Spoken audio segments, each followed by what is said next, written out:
After 24 races and some exciting battles, we now arrive in Dubai on the Autodrome in downtown Motor City to quest for the championship in both the Formula Regional Middle East and the F4 UAE, with both titles coming down to the wire this weekend and a sensational battle incoming in both categories. Qualifying is about to begin, and it'll be fascinating to see who will seal the pole position in both categories. Great to be with you once again after all of the drama and the action that we have had so far here in the Middle East. It's definitely going to be game time in both categories. We're going to start our programming this afternoon with the F4 UAE Championship. It is absolutely perfect conditions out on the circuit and bone dry. It'll be very tough indeed, very hot, very humid indeed. A lot of the teams already talking about how tough it's going to be to get more than 2 laps out of these fresh tyres. So before we get underway, let's see who the runners and riders are in F4 UAE for this season finale. The 2024 F4 UAE Championship has reached an epic final weekend, with every position in the top 6 up for grabs and the team standings shuffling almost race by race, so the Dubai Autodrome conclusion should be no different. Last week was a tough one for the Mumbai Falcons, but they still lead the way with Freddie Slater, Kia Nakamura-Berta and even Alex Powell in mathematical contention ahead of race 1, with Dion Gauda snapping at their heels in the hope that he can become the team's 4th different winner of 2024. Prema had an incredible weekend at Yas last time out, with both Dorian Pain and Rashid Al-Daheri clinching victories. However, the former has returned to Europe, whilst the latter is still in championship contention and has the confidence of a win behind him. Thomas Stolchemanis has also dusted off the cobwebs from his debut and could be epic in Dubai. This is the biggest weekend of the Yas Heat Academy team's short history, as Kiano Al-Azari leads the championship coming in and could clinch it all at his home venue. Watch out for Zach Skula to do well too, as he was cruelly denied some strong finishes in the mixed conditions of Abu Dhabi, and last time at Dubai, he was very fast. Now, all 4 of High-Tech's British charges have tasted success, after Gabriel Stilp and Reza Sawerthan scored a 1-2 finish in the wet of race 2 at Yas Marina. Sebastian Murray was P5 in the same race, and Deegan Fairclough was unfortunate to lose out, but after his early season pace, the team could well be battling for all 3 wins this time. The absence of Nikita Bedrin has been very noticeable at PHM AIX, but there's still positive signs that Max Popov and Kamal Murad could make their way to the points more than once. Everett Stack is still living the trial by fire approach, whilst Davide Larini seems to be gaining confidence by the lap, never mind by the race. Race GP have shot up the table thanks to the brilliant drives from Enzo Deligny and Enzo Ye last weekend. But Jules Caranta will definitely be worth a watch after top 5 pace in Friday practice. And Lucas Samalisto was in fine form at Yas Marina. 6th in the championship may be all the team can achieve, but they could finish the year close to the top 5. Santaloc are tantalisingly close to the podium, as Matteo Quintarelli scored a top 5 finish at Yas Marina, and Yvan David should have done, with lightning speed in both the wet and the dry. Provided that the team continues to progress and Maxi Restrepo and Rafael Narak are able to show their hands, it could be a sensational swan song. The Australian newbies at AGI Sport have definitely enjoyed their time in the UAE, and it looks like they'll be a permanent staple of the championship. Jack Beaton and Nicholas Starty have been fantastic characters both on and off the track. And after missing the last 2 rounds, it's great to see Carrie Schreiner returning to finish the season in Dubai. XL Motorsport have been the nearly men of 2024. So many times we've seen Thiago Rodriguez, Alves Rodella and Chuyan Pu on the verge of big results, and even Liu Kai-shun had flashes of speed in the tough conditions last week. But there's only one more chance to prove the team's previous title-winning credentials, so let's hope it happens. Finally, the boys at Pinnacle will be on the charge to break double figures in the point standings with the final encounter in Dubai. Kai Darianani and Hio Yamakoshi are best placed to do the deed, as both men have more speed and ability than their points tally would suggest. And Fuyu Hao is improving all the time, so let's see what they can do. So everybody getting themselves geared up then, ready to bang in some hot laps. The timer has started for F4 UAE qualifying. We've got 15 minutes total for each session. Qualifying 1 is what sets the grid for race 1. Qualifying 2 is what sets the grid for race 3, with the race 2 grid determined by the results of race 1 with the top 12 reversed. So qualifying here for Q1 and Q2 will set the grids for race 1 and 3 respectively.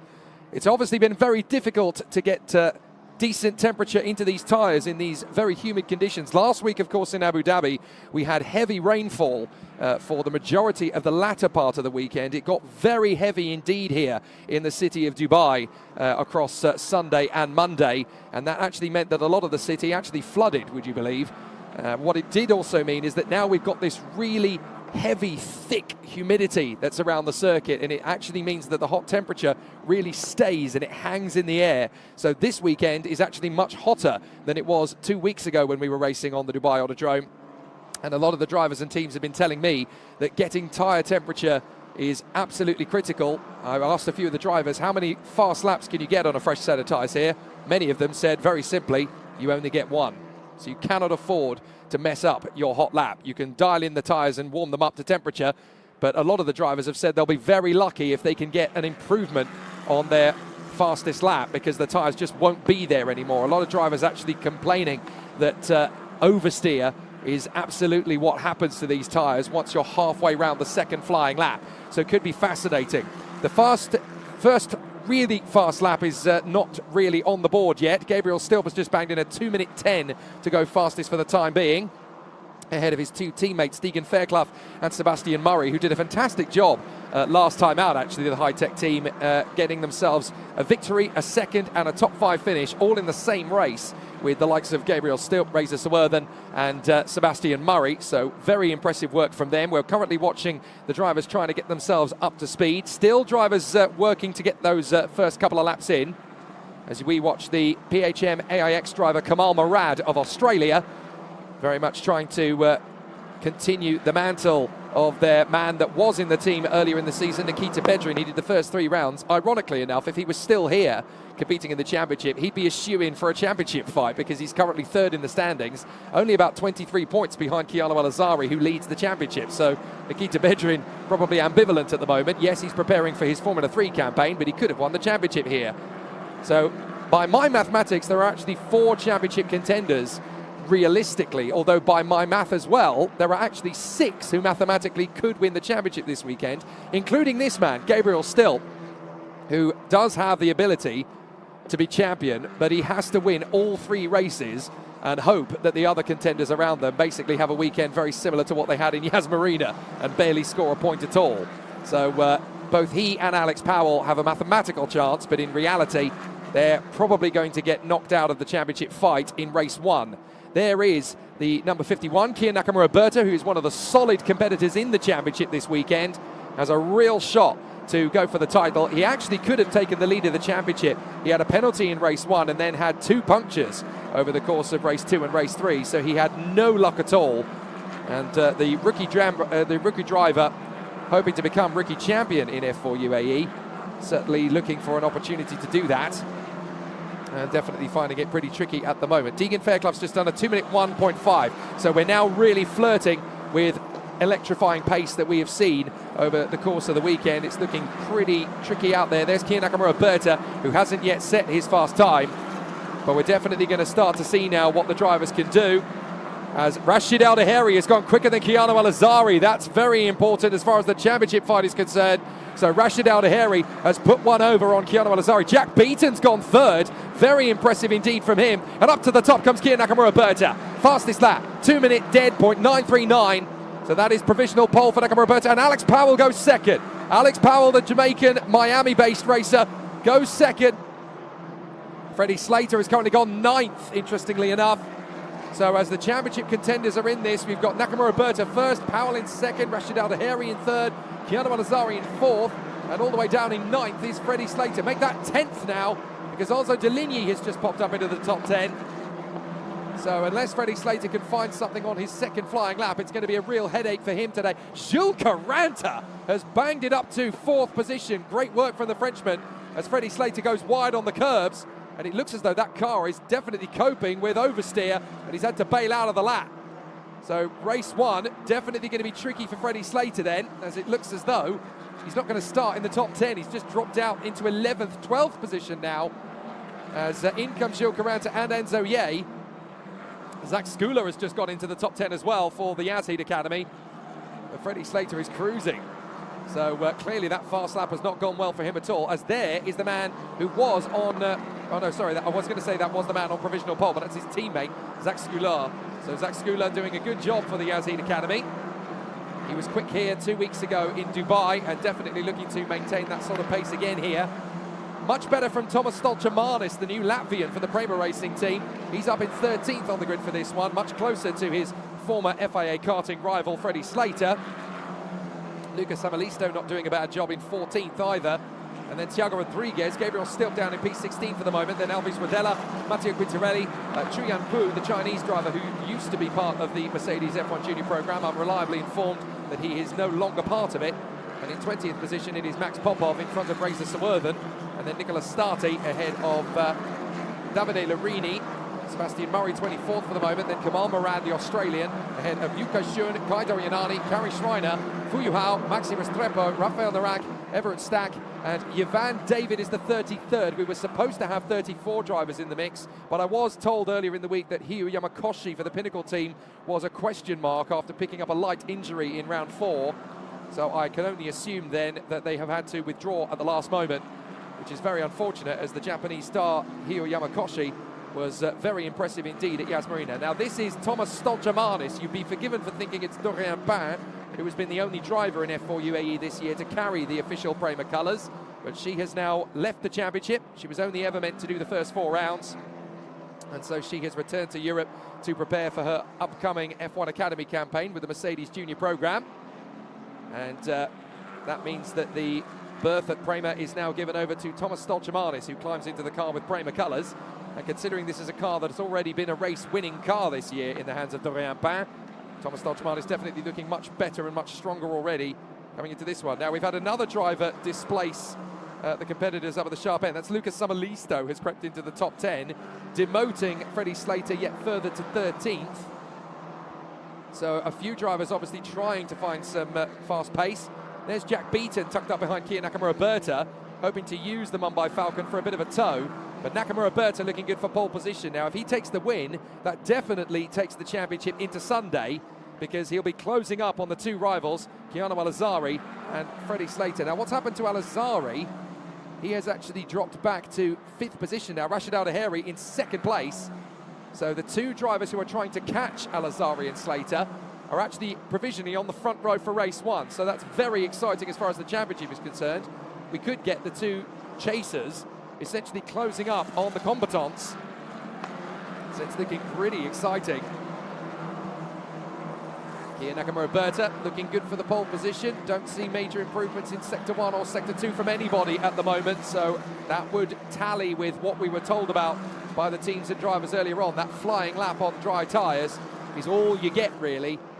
So not the easiest situation for our drivers to find themselves in. There is the 35, that's Alves Rodella of the XL Motorsport team. Don't forget, this is the squad that has had several championship victories and titles in the past in F4 UAE. They've really struggled in 2024 with 4 fresh new talents in the box seats. There is the number 4, Reza Sawurthan. So Reza Sawurthan of the Bournemouth Motorsport contingent, having done a fantastic job at Yas Marina. He claimed 2nd. He was leading early on in the rain, but nobody could cope with his teammate Gabriel Stilp. So Stilp was able to take the victory away from Reza Sawurthan, although he's looking much faster on the whole this weekend. But interestingly, when the tyres are at high temperature, it's clear that there's only a couple of drivers that can really switch them on for a couple of laps. And with 2.5 minutes left in qualifying, it looks as though it's going to be Nakamura-Berta from Rashid Al-Daheri and Alex Powell in 3rd position on the grid. So it's definitely very interesting indeed to see how it's all going to continue. But what a tough situation for all of the contenders. Don't really see any improvements. That's the thing, we're not really seeing any gains at all now on these tyres, and that really tallies with what was said. What the drivers will be learning now then in the second part of qualifying is what can they do with the tyres once they start to dissipate, because obviously they'll need that knowledge going into race 1 and clearly into race 2 as well.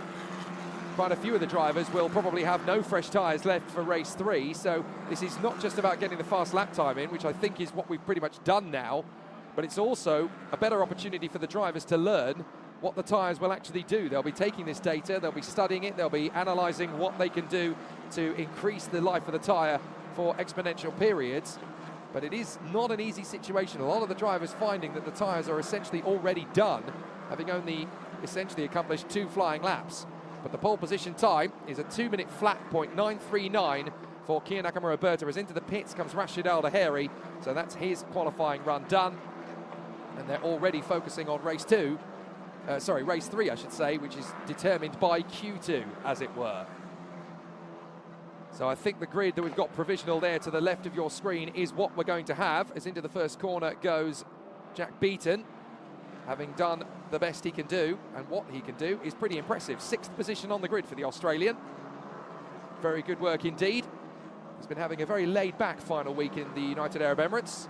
He's been one of the many drivers that have been seen popping up at Ivan David's establishment. He lives over in the Meadows. And I have to say, Ivan David's house has become a bit of a headquarters for racing drivers wanting to chill out for the week. I've seen Jack Beaton there. I've seen Nikhil Bora's been there. So has Taz in the Vivazak. And they've been basically swapping war stories in the world of racing, but also mucking about on FIFA and Flappy Golf too, and all sorts of things, just trying to keep themselves chilled midweek. It's always nice when these guys are allowed to be teenagers as well as racing drivers. So off comes that set of tyres for Rashid Al Daheri, and on will go the set ready for race 2, as there once again is the checkered flag for qualifying. As into the pits come the Santalot crew. I can see Ivan David pulling in, having already seen his teammates Matteo Quintarelli and Chu Yanpu doing the same thing.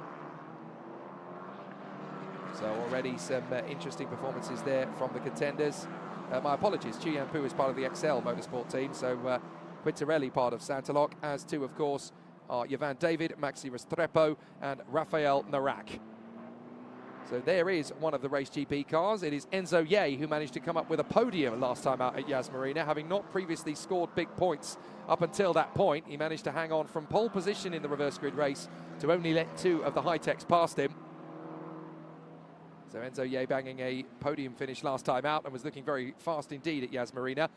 But there is the end of qualifying 1, and it was pretty much set after the second flying lap on these tyres. Kia Nakamura Berta, pole position with a 2-minute flat .939.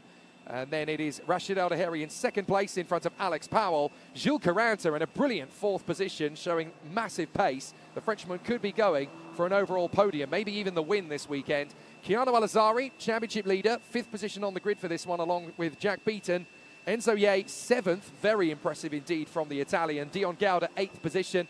Then Deegan Fairclough back in the top 10, where he rightfully belongs. Lucas Amalisto in P10. 11th is Zach Skula. 12th is Enzo Deligny for the Red Bull Junior program. Freddie Slater, 13th. He really is backs to the wall for the title showdown. 14th position on the grid is Thomas Stolchamanis, much better than he was at Yas Marina. Then Thiago Rodriguez, the Macanese driver, doing a great job there as he continues after winning last year's Chinese F4 Championship. Then Gabriel Stilp, 16th on the grid in front of Alvis Rodella. Then Max Popov and Matteo Quintarelli. Rounding out the top 20 is the Chinese driver Chu Yanpu.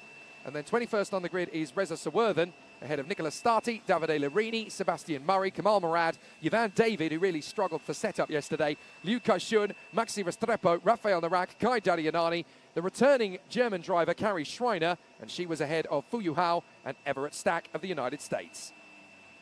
And the gap between all of them, 3.5 seconds. That's it, between 3.3 drivers. In fact, if you're really going to get technical, the top 18 were covered by a second. So it really is incredibly intense in the F4 UAE Championship. So what's happening now, you may ask? Well, the drivers are now back in pit lane and they are changing to their Q2 set of tyres. There is the man from Miami, Alex Powell, part of the Mercedes Young Driver program. Looking forward to seeing what he can do in his final race weekend. He's definitely had a very tough journey through the world of motor racing. Love that, it says to his engineer. Gives him the peace sign. A-OK, no worries at all. And to be fair, 3rd on the grid, he can definitely go for the victory in race 1 later on this afternoon from there, as the high-techs pull up at the end of the pit lane. Much better this time that the F4 UAE drivers and the Formula Regional Middle East drivers are actually in the garages this time. 2 weeks ago, they were in a tent, essentially, around the back of the start-finish straight. So much better that they actually get to be in garages this time. It makes it a lot easier for the teams to cope with in terms of the logistics and the challenges ahead of them. But certainly, everybody back home in the United Kingdom cheering on Kia Nakamura Berta will be very happy. He has a chance to decrease the gap in the title fight even more than he was able to at Yas Marina a week ago. But there's still a lot of work to do. There is Max Popov getting himself ready for another go at qualifying. Managed to get himself into 18th on the grid for the race 1 battle, which will come up later on today. We're not just showing qualifying for F4 UAE today. We also have the Formula Regional Middle East coming up after session number 2, Q2. So you'll get to see all of the action. Wanted to make sure that you didn't miss a moment of the opening round of the championship and the 5th round of the championship. So qualifying provided for both of those. Great to have your company, whether you're watching on the YouTube stream, on the Facebook stream, or on motorsport.tv. Great to see you all, and hoping that you're going to have a really exciting race weekend. Who are you rooting for in the championship? There's technically 6 drivers that can do it here this weekend in the F4 UAE Championship. Kian Nakamura-Berta and Rashid Al-Daheri are giving chase to the 2 championship leaders, Keanu Al-Azari and Freddie Slater. And then a mathematical chance is still available for Alex Powell of Miami and the British driver Gabriel Stilp, although in reality it's probably going to be whittled down to just 3 drivers by the time we get to Sunday. So it could be very interesting.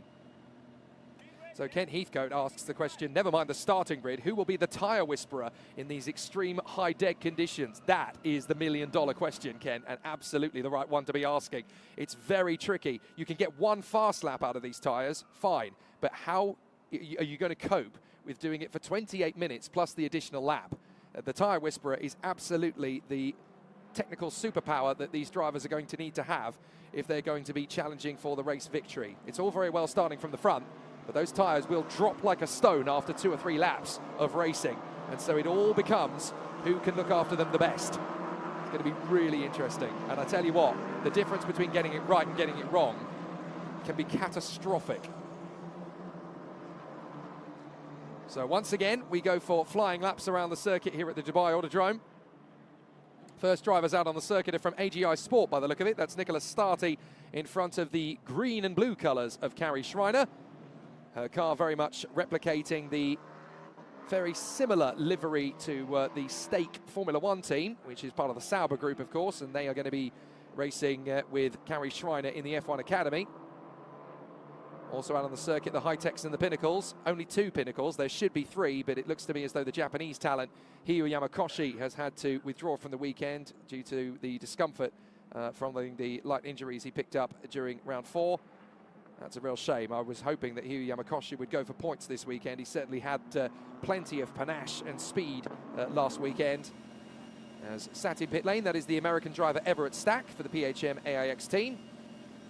He's definitely been making some progress. He got himself into hot water, sadly, last week with Maxi Restrepo. That helmet design of his is absolutely extraordinary. If you get a chance to look at it a bit more closely, but Everett Stack has clearly taken a bit of inspiration from a few previous helmet designs in the world of motor racing. I know that years ago, Sean Galale used to carry a KFC bucket as his helmet design. Well, Everett Stack is clearly a fan of the confectionery Skittles, because his helmet design is literally an entire mountain of Skittles all over the helmet. It looks pretty cool, I have to say.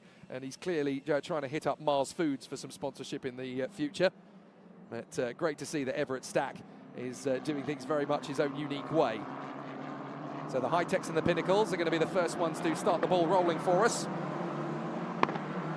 as they still try and get those tyres up to speed. You've got to do a little bit of tyre warm and brake warm before you even get to the fast lap. The fast lap, by the way, is going to be the 3rd lap that these cars are out.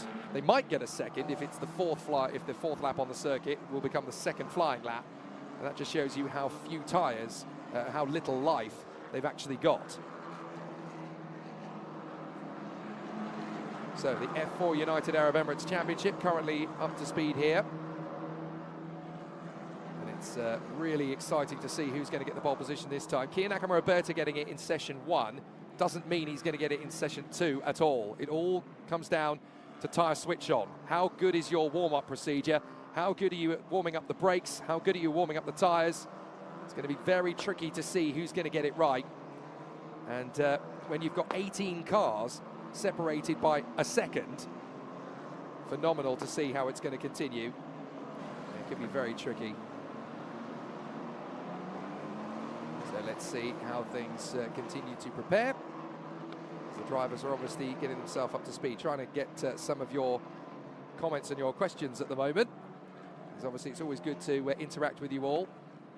Dynamo Productions just pointing out that Everett Stack's helmet design is pretty exciting. It is, isn't it? I have to say, it's probably my favourite helmet design of anybody in F4 UAE. Right, we've got a report for the stewards for the number 99. Now, that is rather unfortunate. That's Fuyu Hao for not respecting the road instructions at turn 2. Now, they've actually updated the instructions for turn 2 here at Dubai Autodrome after the race weekend 2 weeks ago. There were a couple of incidents when drivers run wide on the exit of turn 2 and then they rejoined in the middle of the circuit, in the path of other cars. I was in the driver's briefing yesterday. Eduardo Freitas, who is known for being the race director in the World Endurance Championship, he also does this series, as well as Formula Regional Middle East, of course. He was intimating they've basically extended the run to the outside wide line that you have to run. You have to make sure that you go right to the edge of the cones that are on the outside of row 2 and rejoin halfway round the apex for the second corner in order to avoid any of the near misses that we had 2 weeks ago, because we got very lucky actually from some of those rejoins, and there were a couple of drivers that gained an advantage from doing so. So as a result, they basically extended the runoff area yet further, so you have to go all the way to the edge of those cones in order to make sure that you actually have legality in coming back onto the circuit again. Now, this group is about to start their flying lap, and a lot of them are actually going to get a decent tow in order to do that. The Mumbai Falcon trio there working together by the look of it. That's Slater, Powell and Nakamura Berta, I do believe. And there's Lucas Samalisto slotting himself in behind Jack Beaton. That's a very sensible decision, because Beaton was pretty quick in Q1. So on we go again. You can see that a few drivers are actually still using this opportunity to warm up the tyres. Mind you, a couple of drivers did actually come out a lap after everybody else, so not everyone will be on their flying lap just yet. For argument's sake, Deegan Fairclough is currently at the top from Gabriel Stilp and Kai Daryanani, although there's only a collection of drivers that went out very early on in qualifying. So just to reiterate for Eurobeat kids, this is the final weekend of the 2 Middle East Racing Series. This is where we will crown the champion in both the F4 UAE Championship and the Formula Regional Middle East Championship. We'll talk about the implications for Formula Regional when we go into qualifying. But certainly here in the F4 UAE Championship, mathematically, there are 6 drivers that can win the championship. Kiano Al-Azari of the United Arab Emirates, who lives here in the city of Dubai on the Palm Jumeirah for the Yas Heat Racing Academy. Second in the championship is Freddie Slater, the British boy wonder for the Mumbai Falcons racing team, which is of course engineered by Prema. Then in third in the championship, Kia Nakamura Berta, who actually went fastest in Q1 and will start the first race of the weekend later this afternoon from pole position, the British driver, also for the Mumbai Falcons. Then in fourth position in the standings is Rashid Al Daheri, who comes off the back of winning race 3 on his home circuit at Yas Marina in Abu Dhabi last week for the Prema racing team, although he is racing in Yas Heat Academy colours. Fifth in the standings is Alex Powell, the young man from Miami, who is racing for Mumbai Falcons once again under Prema operations, and he is of course the Mercedes F1 junior as well, with Jamaican roots, his uncle being Asafa Powell, the Olympic athlete who was a gold medalist. And then in 6th position we have Gabriel Stilp in the standings. I should of course point out that Nikita Bedrin is ahead of all but 2 of those particular drivers in the standings, although he is not here, deciding only to race the first 3 rounds of the championship. So in terms of whether he can fight for the championship or not, that is no longer possible, because of course he's not here to get himself back into position. Number 4 under investigation for a refueling infringement. That is Reza Sawerthan. So I'm not quite sure what's happened with Reza Sawerthan. There is a problem there for High Tech by the look of it, and they may well lose his qualifying laps, which would be disastrous. Right, here we go. Flying laps are on track. Fairclough goes top, 2-minute 1.3. Still second, 2-minute 1.387. Then Reza Sawerthan, 2-minute 1.96. Murray does a 2:02.5. Gary Schreiner at 2:02.9. Fuyu Hao at 2:03.6. Now we're getting some fast laps in. Chu Yan Poon not able to go faster than that, so big problems for the Excel Motorsport driver. But the fast laps are incoming. Fastest of all in Sector 1 is currently Matteo Quintarelli. That's now become Rashid Al Daheri, who's ducked under 40 seconds. Has just done a 39.9. There is Gabriel Stilp locking up, trying to get a faster time than Deegan Fairclough, and to do that, he would have to go 0.04 of a second quicker. Thiago Rodriguez goes third, just quicker than Reza Sawerthan. But the fastest man in Sector 1 is now Kia Nakamura Berta. He's done 39.8 in Sector 1, so it's looking really good indeed for the Mumbai Falcon. as Gabriel Stilp does his best to try and beat the time set by Deegan Fairclough. Fairclough can't improve. Can Gabriel Stilp? No, he's not able to. So that second lap again does not work in his favour.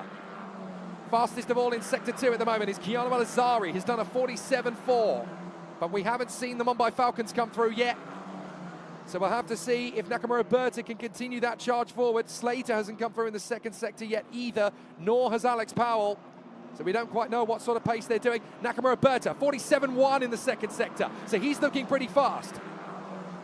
We really need to see the Mumbai Falcons coming through at the end of the lap, because Kia Nakamura Berta may be about to go into pole position. Keanu Al-Azari goes top, 2 minute 8.69. That is quicker than we saw from Kia Nakamura Berta in session 1. So, Keanu Al-Azari right up at the sharp end and goes quicker than in the first session. Matteo Quintarelli does a brilliant lap, 2 minutes flat point 9. And there goes Rashid Al-Daheri, top spot, 2 minute 4. Kia Nakamura Berta smashes it, 1:59.7. That is extraordinary from Kia Nakamura Berta. He found unbelievable pace in the second and third sectors to get a 1:59.7 out of it. That is extraordinary speed. Alex Powell goes third, Slater goes fourth, so much faster this time in session 2. They clearly had a setup differentiation in Q1 to Q2. They've rectified that, and now they're towards the front end again. But Kia Nakamura Berta, the qualifying king, 1:59.7 as you're looking at the number 76. That is Rafael Narak. So Rafael Narak now at the Santaloc team, started the season with Race GP, did the first 3 rounds with them, and then managed to move across in time for Yas Marina. Oh, and there's a problem for Maxi Restrepo, the Colombian. So the Colombian appears to have had a spin somewhere. He's got a big flat spot on the right rear of the car. I'd be interested to see how he's done that. But it looks to me as though he's been on his push lap and he's made the error as Enzo Deligny flies past him. Let's see what happened. Whoa! The back end's going to kick out. So easily done. And I'm afraid that is a poached set of tyres. Very unfortunate for Maxi Restrepo, just on the limit. So easy for the car to swap ends. And as you can see, he really has flat spotted that set of tyres as well. So easily done. You're on the ragged edge on turn 2. You've already gone fairly fast through turn 1. You're trying to battle the elements of aerodynamics. A gust of wind in the wrong direction can unsettle the balance of the car. Plus you're trying to keep tyres on as up to the inside line. Keanu Al-Azari trying to go faster still and ending up getting held up there at turn 1. He's currently only 10th position.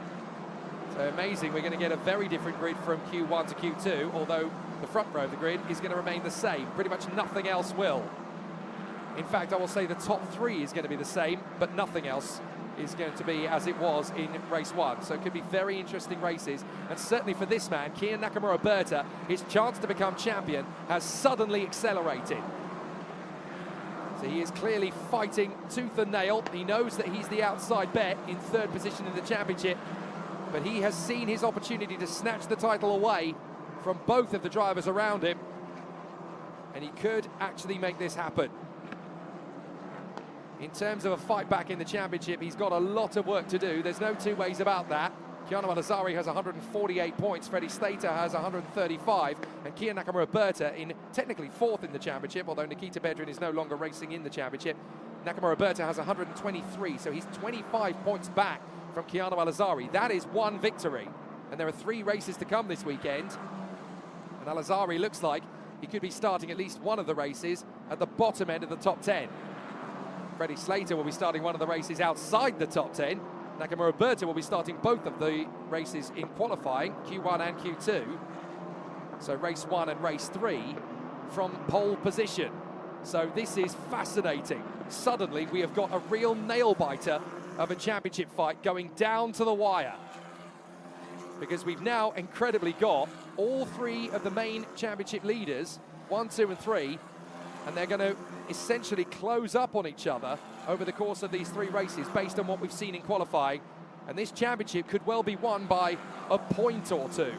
It's going to go right down to the wire. And don't forget Rashid Al-Daheri, who has got himself 2nd on the grid. This man, 2nd on the grid on 2 occasions, race 1 and race 3. He'll be starting from the front row. So it looks like both Nakamura Berta and Rashid Al-Daheri are going to be gaining massive points this weekend.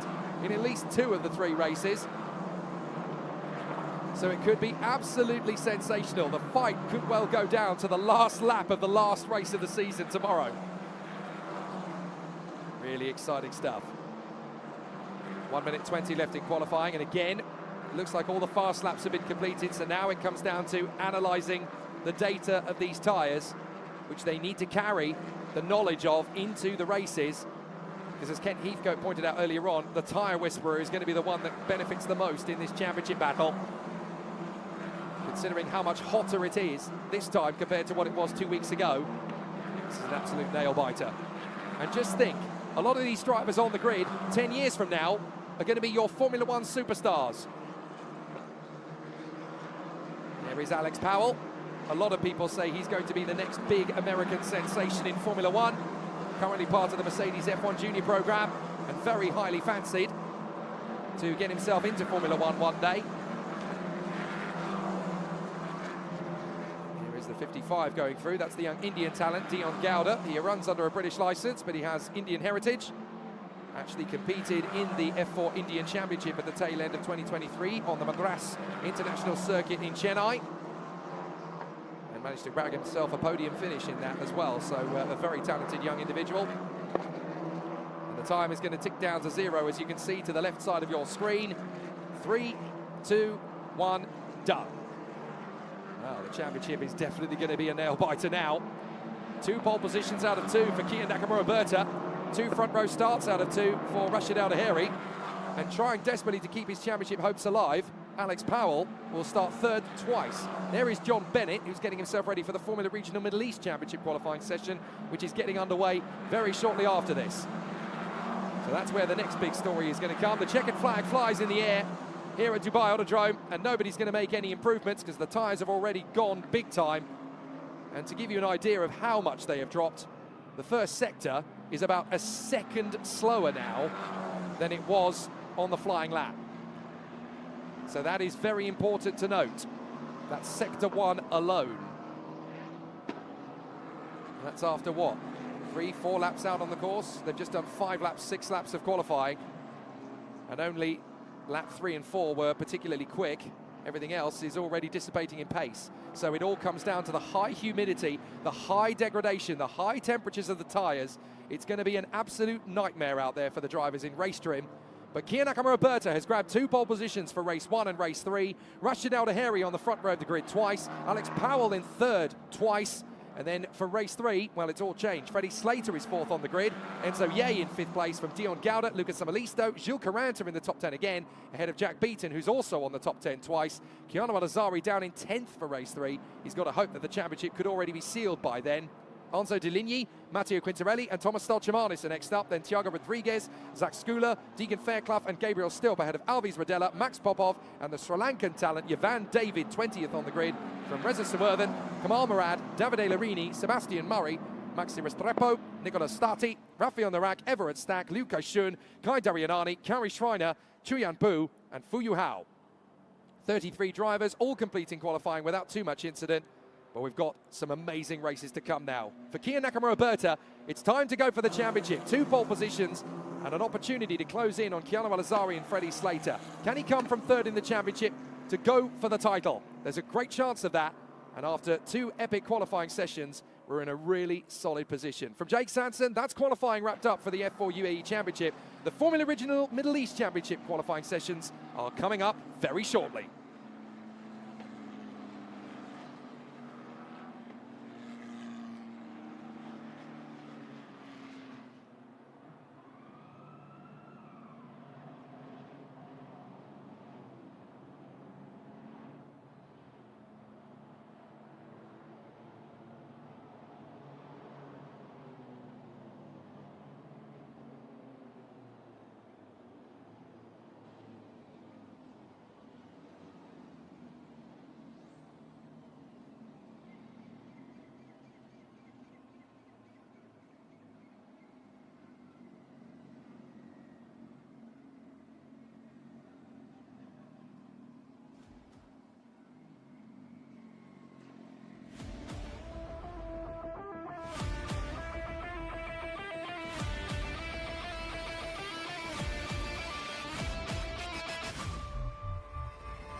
12 races, 6 different race winners, epic battles and a nail-biting conclusion. It must be the Formula Regional Middle East Championship here at the Dubai Autodrome, ready for the 5th and final race weekend of our fantastic season. You know, it's been a very busy race weekend already, and obviously everybody coming into this knows that these tyres are not going to be very easy to hold on to. You can see for yourself the track temperature has already climbed to 22 degrees Celsius. It's going to get even more than that over the course of the day, but what's really significant here is the humidity. That's what's really causing an issue for the teams in terms of setup. These tyres are not going to go very long into the qualifying session. You can see for yourself that cars are already starting to go out. While they're starting to bed in for qualifying one, let's talk you through the runners and riders for this final round of the championship.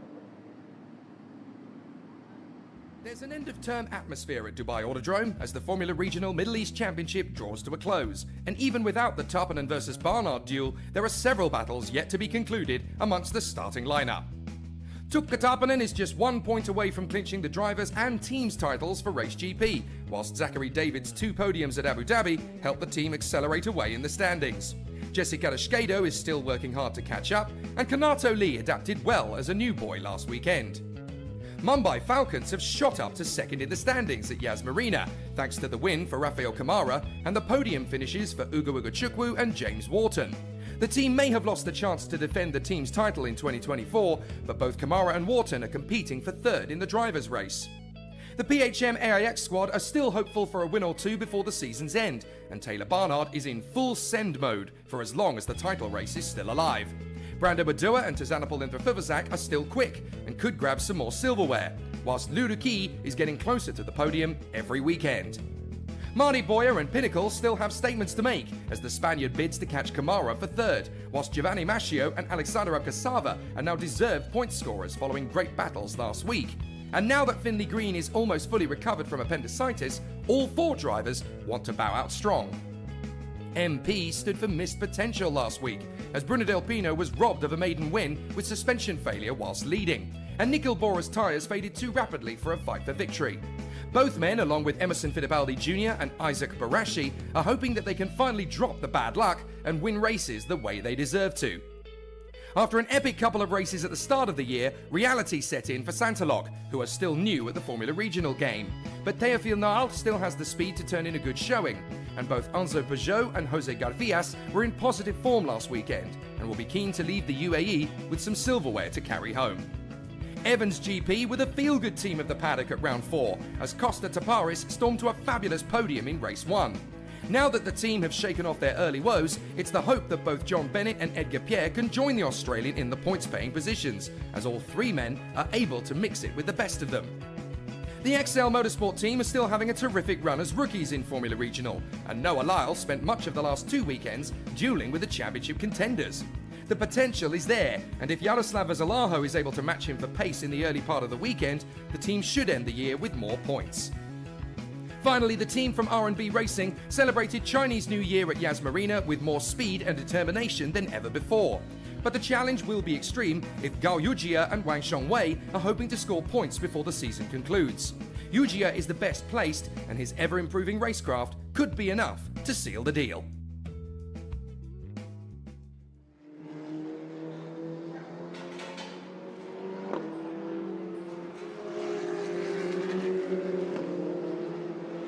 For the first race of the weekend, it's definitely going to be an interesting one as the contenders are starting to line themselves up around the circuit. Only 5 drivers went out initially when the green light went out at the end of the pit lane. Everybody else just choosing to wait a lap in order to send themselves out on the circuit. So don't worry, folks, you haven't missed anything yet in terms of Formula Regional Middle East qualifying. Just the 5 drivers that went out initially: Jose Garfias, Edgar Pierre, John Bennett, Wang Shongwei and Gao Yujia. Bruno Del Pino sets an early initial banker as well for the MP Motorsport team. I actually had a great opportunity to talk with him about what happened last week, and do you know what, considering he was so close to getting his first victory, and he was very emotional about it at the time, he's quite reflective about it now, basically saying, well, no, I've proved to myself that I was fast enough to win, so I'm quite happy with the step up to Formula Regional, having been in the Euro Cup 3 Championship last year. It's a very similar car as far as he's concerned, so he's obviously learnt very well from his Euro Cup 3 campaign last year. And there's a handful of drivers in this grid that are actually looking to then take this campaign and move on to Eurocup 3. A few of them, of course, many of them will be in Freca for the 2024 main body of the season, which of course is the Formula Regional European Championship by Alpine. But here this week, the conclusion of a very different championship. The car is effectively the same, but obviously the engines developed by Autotechnica, Alfa Romeo units, but very similar in terms of the style of the battle. So the competitors now just gearing themselves up, and it's very difficult indeed now to see how the competitors are going to be working hard to dial in. Obviously, having spoken to a lot of the drivers this weekend, I asked them, you know, the pace looks really difficult to sustain over one flying lap, and they said, yeah, basically we're only going to get one flying lap in qualifying, two if we're very, very lucky indeed. But as Ken Heathcote intimated in the F4 UAE qualifying a short while ago, that's not really going to be the key factor this weekend. What's actually going to be the most relevant decision-making process of who wins races is who's going to be the best driver at looking after their tyres for half an hour, because that's actually going to be more critical even than starting grid position. With the raised temperatures, with the raised humidity, the tyre degradation is going to be catastrophic compared to even 2 weeks ago here. So it's all going to come down to who's going to be the smartest at looking after their tyres, and that could provide a decent opportunity for a few competitors who are not usually up towards the front end to do something spectacular. Now Yaroslav Zalaho has set the first major competitive lap at 2:01.89 from the Ukrainian, so that's a good starting point. Let's see who is going to get up there with him. Don't forget, of course, that this is the weekend where Tukka Tarpanen, the Tiger, as he is known back in Finland, can seal the championship. It's not over yet. There's 50 points between himself and Taylor Barnard. If Tarpanen beats Barnard in race one, then the championship is indeed clinched. But Taylor Barnard has a reputation of being very fast indeed in race one. And if he manages to beat him, then the championship rumbles on to Sunday. And of course, just for the purity of having a race championship decided on the final day of the season, I think there's many of us that would quite like to see it go the distance. So fastest in sector one is currently Brunadel Pino. He's done a 38.3 on his second flying lap. So that's good. That's worth keeping an eye on. Wang Shongwei, for the argument's sake, is currently fastest in sector 2, but that tells me we're not quite up to full speed yet, because he's not really been towards the sharp end of the field in 2024. The sports car driver, who has become very much embedded in the R&B racing discipline. He's here because he loves racing cars. He knows he's not really going to be a champion in Formula Regional Middle East, but he still has the spirit of the competition. So still they continue on. They're doing a fantastic battle. Now, an interesting conversation came up as Wang Zhongwei pangs in a 1:58.4. Some people have said, why are some of the drivers in the timing screen to your left in lowercase and everybody else is in capitals? Well, that's actually due to the way that Asians write their name, because Wang Shongwei, Wang is of course the family name, and in the same way as Gao Yujia, Gao is the family name and Yujia is the first name. So because they write it the other way round in Asia, particularly in the Chinese territories, then actually the lowercase is determining the forename, the Christian name of the driver, rather than the surname. So that answers and clears that one up. I've noticed that question come up a few times in the stream, but it's actually because those particular drivers, they write their name the other way round, in very much the same way that you see Zhou Guanyu in the world of Formula One. He, of course, raced in this championship in its guise as Formula 3 Asia back in the day, and became champion a couple of years ago on his route to Formula One. So obviously this can lead to very big things in the future. 6 minutes left on the blocks, and now we're starting to see some competitive times. Brunadel Pino's banged in a 1:55.6. Garfias nowhere near as quick, 1:56.9 from him. Fastest in first sector, Tukka Tarpanen. Fastest in sector 2, Tukka Tarpanen. He really is flying. And this could be a first pole position of the weekend, which will definitely set him in good stead. What's Taylor Barnard doing by comparison in terms of lap times? Well, he hasn't gone for the fast lap yet. So there's still an opportunity for him. Taparis goes second on a 1:56.1. What about Tukka Tarpanen? He'll complete the flying lap this time by as he comes through. And is he going to be pole position? Of course it is. Provisional, of course, 1:55.07. Fastest in all three sectors. But is anybody going to get near to that sort of pace? If Taylor Barnard can't beat him, then Tukka Tarpanen has just gotten one step closer to becoming champion. He's already sewn up the rookie championship, and Race GP only need to score 1 point from race one to win the team's championship. because they currently have a lead of 128 points with 129 available. So they only need one more point, Race GP, to become teams champions, and I don't think anybody expected that after the dominant display of the Mumbai Falcons in 2023. So there is Zachary David, who's gone third quickest, just off the pace of Bruno Del Pino. Great work from Bruno Del Pino so far of MP Motorsport. Taylor Barnard, fastest of all in Sector 2. Right, we've got a fight on our hands for pole. Teofil Nas, second now on a 155.5. But Taylor Barnard is going for pole position. Can he beat Tuukka Tarpanen? He has gone quicker in Sector 2. And he's done about the same sort of first sector as Tarpanen did previously.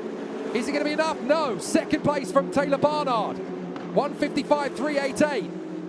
So Taylor Barnard, who is usually the qualifying king in session 1, has not been able to get to the same pace as Tarpanen on his first flying lap. He's got to hope that he's got another lap in it, but he runs wide at turn 1.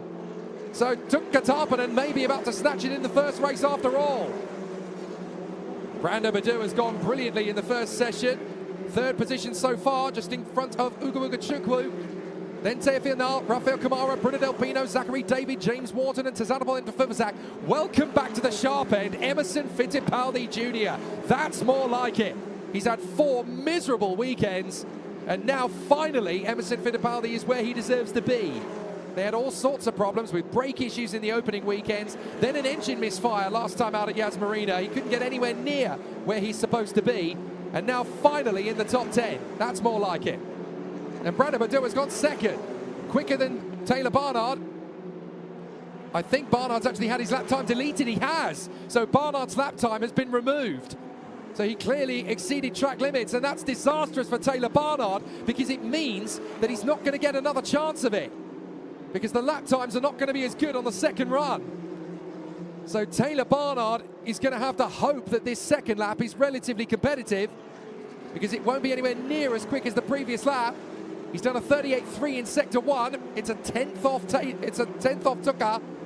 He's done a 45.5 in Sector 2, so that's a couple of tenths away. So the championship is opening up for Tuukka Tarpanen as early as Q1. All he's got to do is beat Taylor Barnard in race 1 and he'll be champion. So it's going the way of Tarpanen at the moment. Taylor Barnard is going to finish the lap. Where is he going to end up? 12th place for the Englishman. There's a lot of long faces now at PHM AIX as Taylor Barnard backs out. But it's disaster. This is not what he needed at all. He wanted the championship to go the distance, and it's looking very tough for him to do so now. Taylor Barnard in car number 5, there he is, having just finished his second flying lap, but with the first one being deleted, that is backs to the wall time for Taylor Barnard. Having said that, last year he had a fantastic run where he went from the back of the grid to the podium. So it's not done yet. It's definitely not done yet. There are still 75 points available and 50 points between Tarpanen and Barnard, but with Barnard starting outside the top 10 and Tuukka Tarpanen going for pole in Q1, that is looking so difficult for the British driver, who's just been named as a Formula 2 racer, of course, for the 2024 campaign. Racing as he is for PHM AIX's teammate to Joshua Dirksen, the Paraguayan driver. But Tuukka Tarpanen is in absolute electricity mode. And it's worth pointing out, at this stage of the championship, before we've even done the last 3 races of the year, Tuukka Tarpanen has scored 195 points in the championship, which is 3 more than Andrea Kimi Antonelli scored in 5 weekends last year. Everybody's been banging on about Andrea Kimi Antonelli and how sensational he's been over the last couple of years. Well, Tuukka Tarpanen has scored more points than him in 4 weekends than Kimi did in 5 in 2024. So fascinating from the Finn. And if Andrea Kimi Antonelli is being talked about as a racing prodigy, well, I think you can now categorize Tuukka Tarpanen as the next one.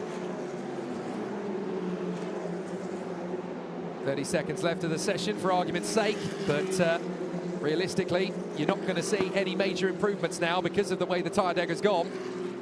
So Tuukka Tarpanen is going to be in pole position for Q1, ahead of Brando Badu, and then Ugo Chukwu. Is that Taylor Barnard going for one final push? Why not? You may as well. You've got nothing to lose.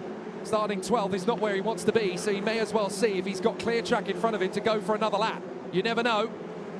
If anybody is going to squeak something else out of this car, it's going to be Taylor Barnard. So he has got one more lap on the board, and he's going to take it right to the ragged edge. This is Taylor Barnard. He doesn't do things by halves. So if he can find a little bit more speed in the car, then why not?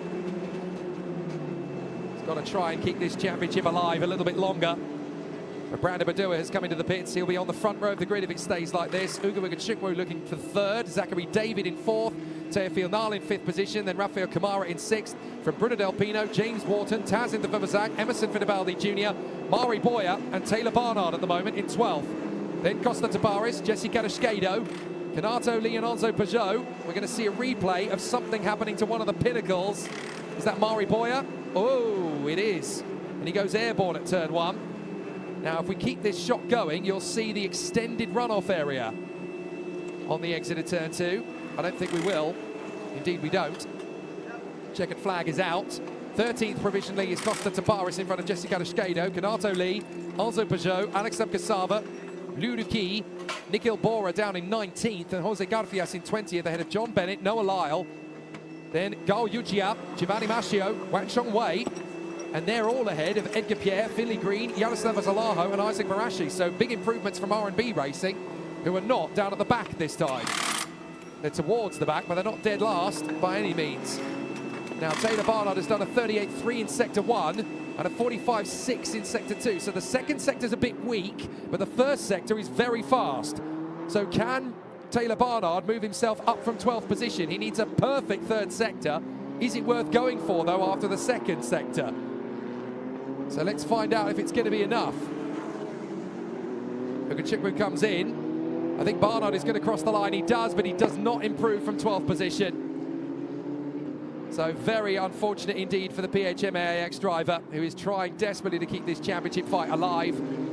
But that's a big hammer blow at this stage of the championship. And everybody in the United Kingdom who is a Taylor Barnard fan, their heart just plunged to their boots. But for everybody in Scandinavia, things just got interesting.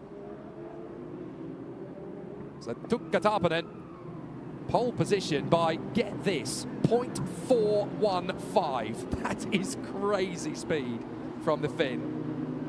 Absolutely astonishing. He is ready to be champion. He is ready to walk away from here with the trophy. And he's ready to go to Europe saying, Andrea Kimi who? It's me. I'm the big news story. This is going to be a fascinating 2024 season from the young Finn.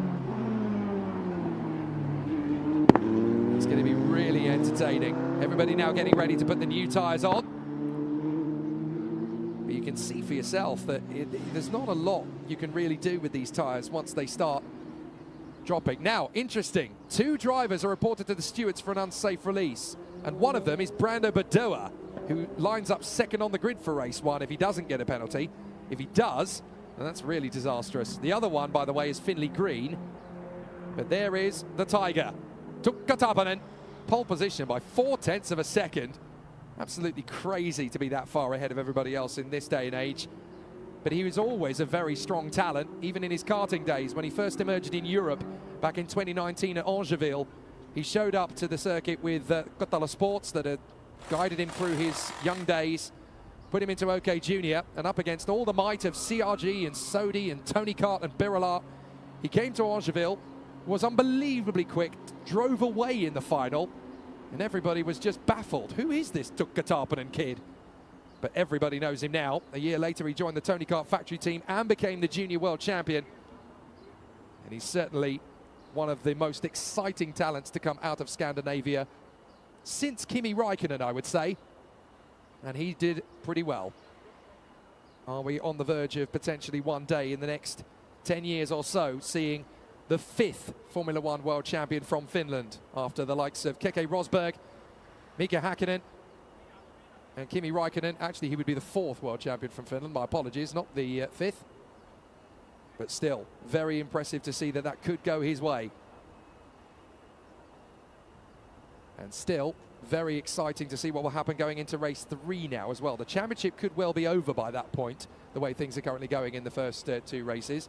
But that doesn't mean there won't be anything to fight for in race 3, because there's still big battles in the team standings, and there's the best of the rest to consider as well, don't forget, because the fight for 3rd position in the championship standings is very close at the moment between Rafael Camara of Brazil, Mari Boya of Spain, and James Wharton of Australia. There is Ugo Chukwu, who's had a very difficult campaign in Formula Regional, but he has been able to show some flair, and like his teammates in Mumbai Falcons, he has been on the podium this year. It's nice to know that all 4 drivers in the Mumbai Falcons team this year have managed to get a best result of at least 2nd, because there have been 2nd places for James Wharton and Ugo Chukwu, and there have been wins for Rafael Camara and Arvid Lindblad, who is not competing this weekend because he's back in Europe preparing for the FIA Formula 3 Championship.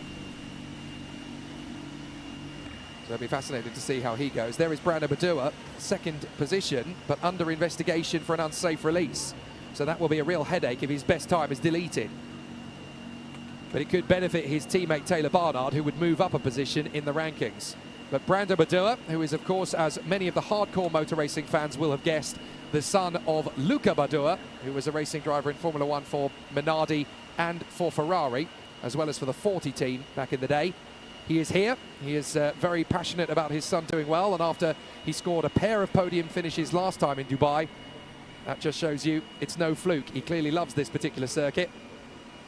But we now go into qualifying 2 with a completely blank sheet of paper. It's going to be very interesting. The green light has gone already for qualifying, and the teams are already doing their job to send them out a little bit after the fact. I think they've waited about 1.5 minutes or so. According to my timing screen, the time has already been ticking down for a couple of minutes, and nobody's sent them out. So, fascinating situation for all of the contenders. I love it when I start bringing up random facts and people's opinions start coming in. Love that. Valtteri Bottas, a champion in a parallel universe where Hamilton was never born. You could say that about half the Formula 1 grid nowadays, couldn't you? And he did win 7 titles after all. And Dynamo Production saying Luca Badua deserved points. He certainly did. I always felt he was one of the most underrated Formula 1 drivers of the 90s. His qualifying pace for Minardi in the first part of that season was extraordinary. I never quite understood why one of the bigger teams like Jordan or Sauber or Ligier at the time didn't take him on. He was a fantastic talent. And that's not even when you consider the European Grand Prix of 1999, when he should have finished 4th place, but for a gearbox problem. We could be here for hours and hours and hours talking about these things. Maybe we'll do that at some point. We'll wax lyrical about insane motor racing facts from the past. Come and join me. You're more than welcome to. But here we are for Formula Regional Middle East qualifying, of course, for race 3. So it'll be fascinating to see how it all continues on. Now, can Tuukka Tarponen make it 2 pole positions out of 2? That's a big question, because that would almost certainly make things nice and easy for him. There is James Wharton, the Australian. Did a fantastic job in race 3 of Yas Marina, starting to finally look like he could be a race winner in Formula Regional. Don't forget, this is his rookie campaign, so important for him to get it right.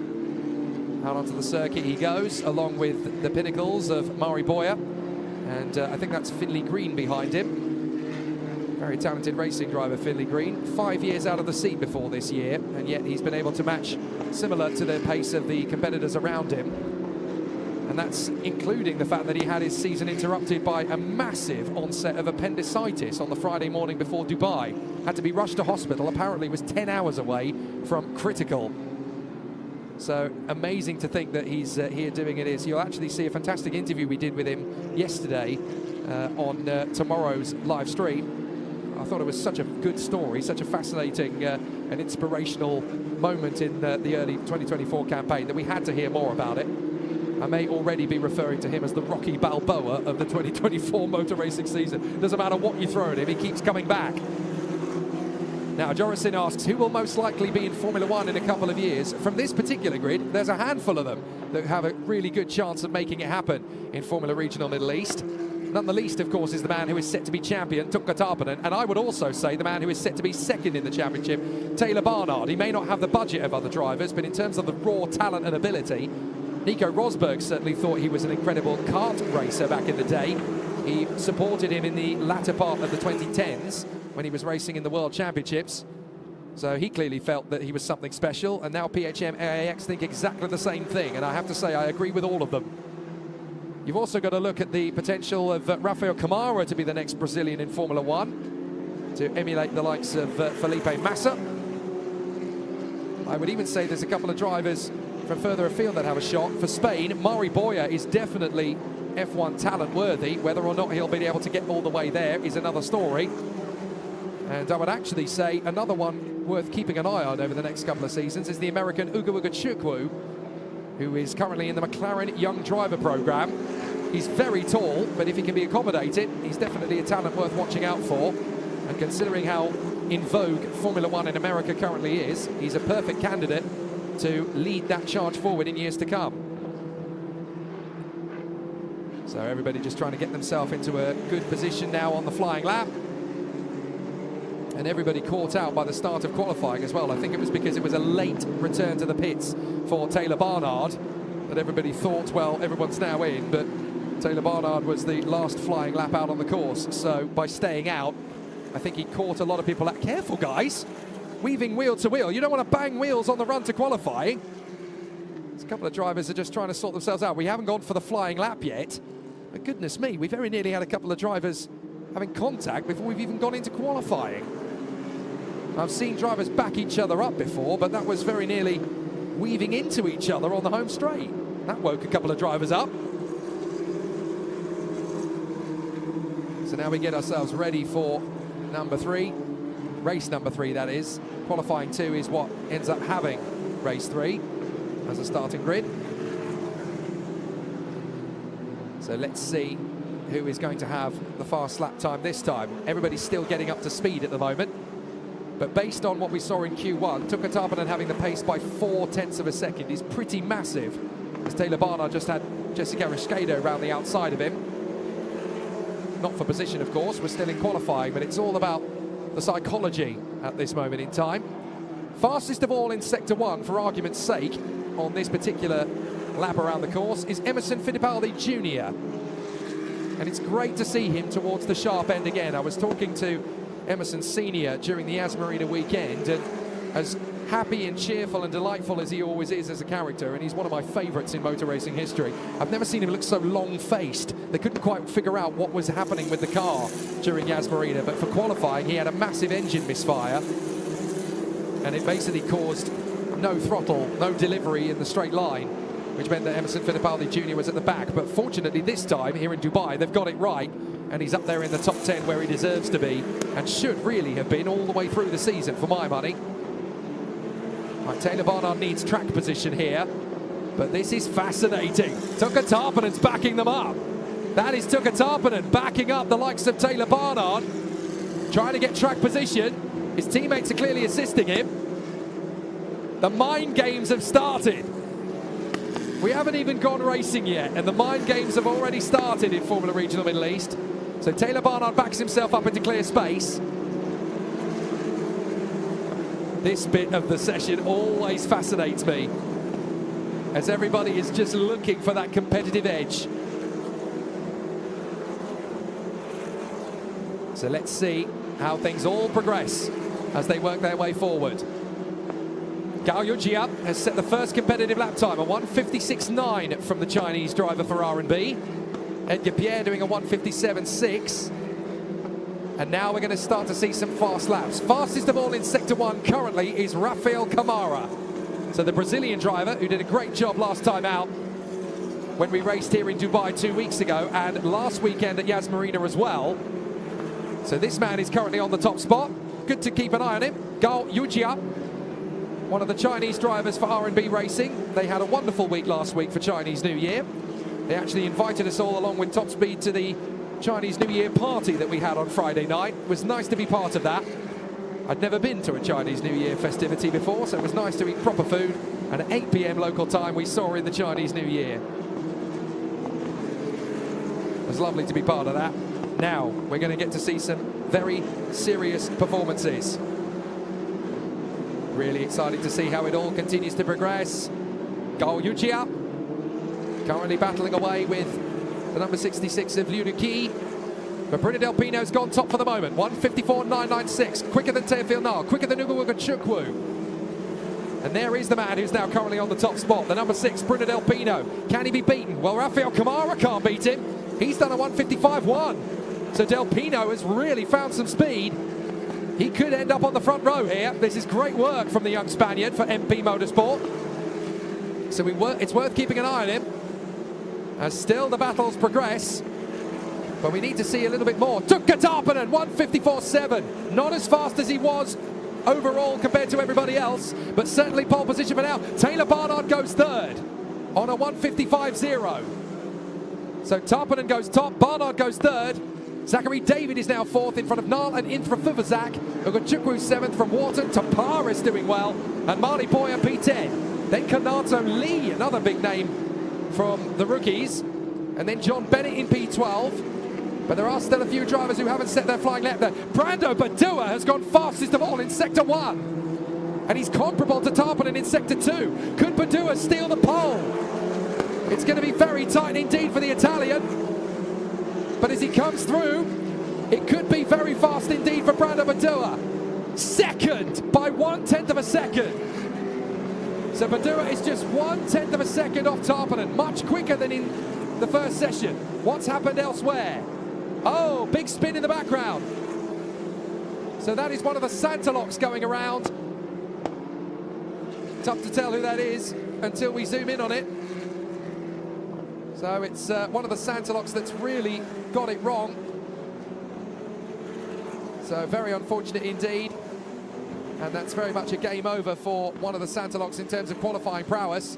Teofil Nal has gone quicker than Taylor Barnard on his second flying lap, a 1:55.0. So that proves that you can go quicker on a second lap. But is it going to be possible? Certainly for Taylor Barnard and Tuukka Tarppanen, they've bailed out on these flying laps. Maybe they think there's one more left in the car. They didn't want to do two back-to-back flyers. Both of them backed off on that one. The spin came from Enzo Peugeot. So Enzo Peugeot was the one who spun it for Santalock. But there's Brando Badua, second again. Very fast time from him, a 1:54.832. Nice to see him finally showing his ability. In karting, he was always near, but not quite able to really nail it. And even in F4, Brando Badua really struggled. I always felt that there was something left in the tank for Brando Badua, and he's been able to prove it here in Formula Regional. The car seems to suit his driving style, which always helps. So he's going to take the fight to Tuukka Tarppanen in race 1 and race 3 if it stays like this. So it could be fascinating. There is Tuukka Tarppanen. Pole position again though, a 1:54.723. You don't get bonus points for pole position in Formula Regional Middle East, but it sets him up for a perfect start in both races. 3 wins already this season. And if he can add a 4th in race 1, he will be the champion. And to his credit, Tuukka Tarppanen has won on just the Yas Marina circuit so far. So if he wins in either of the races where he starts from pole position, he will have won on both circuits. So a fascinating situation for the competitors out there.